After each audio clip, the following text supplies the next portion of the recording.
Okay, here we are doing some interior work here. We're going to do interior inspections, show you how to take photographs and what to look for. First thing I'll say is that I'm always going to try to get the homeowner's permission to go inside their home and check out every ceiling of every room, closet, and hallway. And I'll explain why in a moment. You may not think that that's important, but I'll explain why it is. But I like to carry a little light like this, and I will go through and literally look at every room, every ceiling in every room. And so I especially pay particular close attention around light fixtures, any openings at all in the ceiling. Water tends to find an opening, silly law of gravity. So what we want to do is take photos like we did outside so we can see the whole room in the shot, see as much as possible so we know what room we're in and what we're dealing with. So I would do snap right there, take a picture. I'd come up here and get more angles of the room, snap, snap, show kind of where we're coming from there. And go back over here,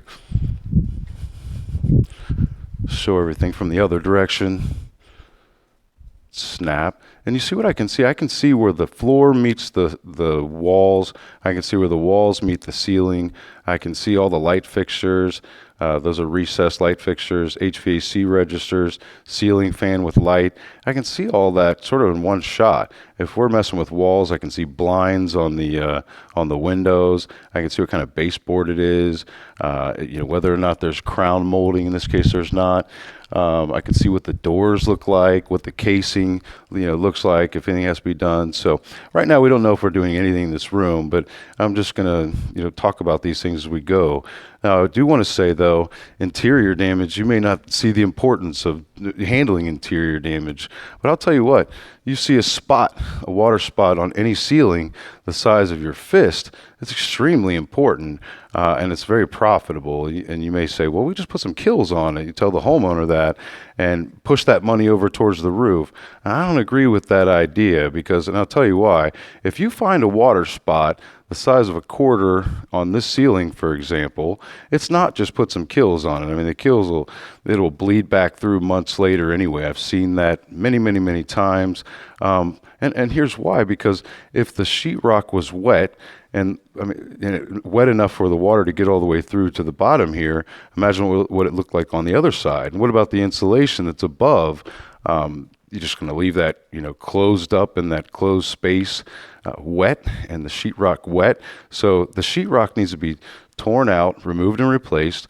The insulation removed and replaced. Apply antimicrobial agent. The sheetrock then gets replaced. The texture gets replaced in that area. If it's a popcorn texture ceiling, the whole ceiling gets scraped, the whole entire thing.